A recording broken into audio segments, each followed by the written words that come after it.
Hello at welcome na naman sa isang episode ng Investing Philippines. So today, i-address natin yung isa sa ating pagkakamali sa YouTube channel na ito. Ito yung tungkol sa ginawa kong video na di pala maganda mag-invest sa Pag-ibig MP2 5-year review. And babasahin natin yung mga comments or yung mga bash na nakalagay dyan. So, investing ang content mo pero di mo alam mag-compute. Okay, so, yeah, medyo nagkamali tayo doon. And nagkamali tayo dahil nakalimutan ko na wala po palang dividends for 2024. And nung kinompute natin siya, hindi siya kasama. So, maiba talaga yung CAGR. Dahil ibibigay yung dividends for the complete 5 years, yung last na dividend sa pag nag-mature na, which is January 20. So, nung kinompute natin is wala pa yon. So, na-miss out natin yon kaya na mali yung computation. So, honest naman tayo doon. Minsan talaga nagkakamali. Ka-MP2, mass report na natin ito. Misleading content. Misleading content. Ang hirap sa mga tao. Nagkamali ka lang. Kala mo naman malicious intent. So, sige. Ito na nga yung video na magko-correct dun sa mistakes. So, para lang etong next comment, para lang kikita sa YouTube kahit alam niyang mali pero ginawa pa rin niya. Wow naman. Wow naman. Para lang kumita sa YouTube, gumawa ako ng mali. So, unang-una, honest mistake yun. Nagkamali talaga ako. And secondly, yung kinikita sa YouTube, pakita ko sa inyo kung magkano kinikita ko. Okay? Sige, pakita natin. So, ito yun. And then, advanced mode.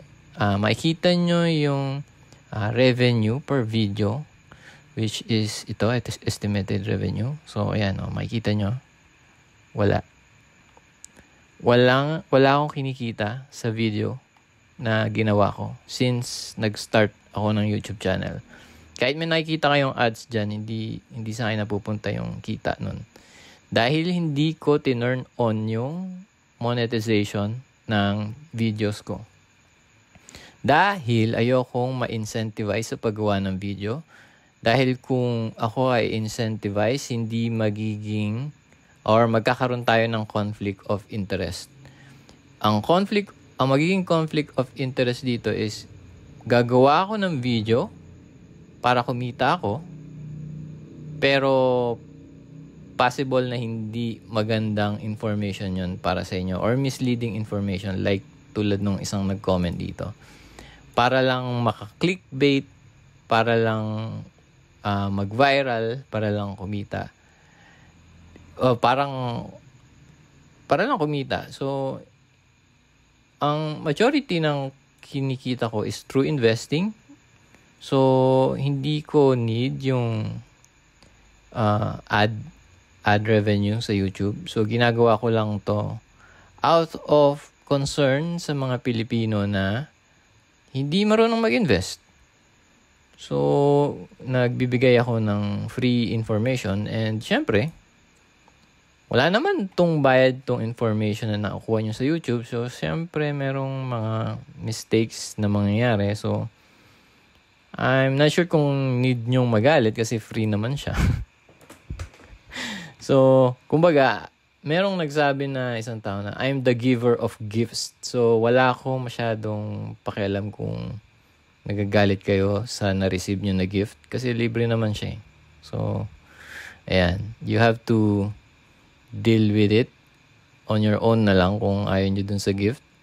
Pero nakikita ko dito ng mga nagko-comment dito, hindi naman to subscriber. So, most likely, isang beses lang nila nakita yung video and then mawawala na. So, parang na rin, mati-trim down na rin yung mga bashers sa YouTube channel kapag tumagal. So, first time lang nila na puntahan yung YouTube channel dahil dun sa video. Ayan. So, ayun. Gusto ko lang gumawa ng video. Nagkamali tayo sa computation, pero di ibig sabihin na malicious yung intent. And wala talaga akong kinikita dito. So, pasensyahan na lang kung hindi kayo masaya sa libreng information na kukuha nyo dahil hindi naman ako nag-work and hindi naman ako binabayaran dito sa work na ginagawa ko. So, more of an outlet lang para sa akin ito sa mga thoughts ko about investing. So, hindi ko rin siya balak gawing full-time na job dahil ang job ko is pag-invest. So, yun. And tama naman na compounding siya, 6 to 7%. Okay na din yun na normal return sa inyong investment. Pero since investor ako, mas naghahanap ako ng yield. I will stay by the fact na mas maganda pa rin mag-invest doon sa klase ng investing na ginagawa ko. And I will still avoid MP2 kung wala naman akong makita na investment sa stocks, for example. Tsaka ko na lang siguro pag-iisipan na ilagay dito. And like sa future, dito sa YouTube channel natin, magkakaroon tayo ng model portfolio. And ang balak ko is yung pag-ibig na kinita ko, yung pag-ibig MP2 savings na kinita ko, ay ilalagay ko na lang doon para makita nyo kung paano natin palalaguin. And maybe, pwede nyo i-compare kung mas mabilis ba lumaki yung investment na nilagay ko sa pag-invest ko on my own kaysa sa investment nyo sa MP2, di ba? Parang challenge na rin yun. So, yeah, gusto ko lang gumawa ng short video about dun sa MP2 na mishap sa computation. Pero, yeah, tuloy pa rin tayo. Invest pa rin tayo. So, yan lang po muna tayo ngayon. So, this is Wayne and thanks for watching.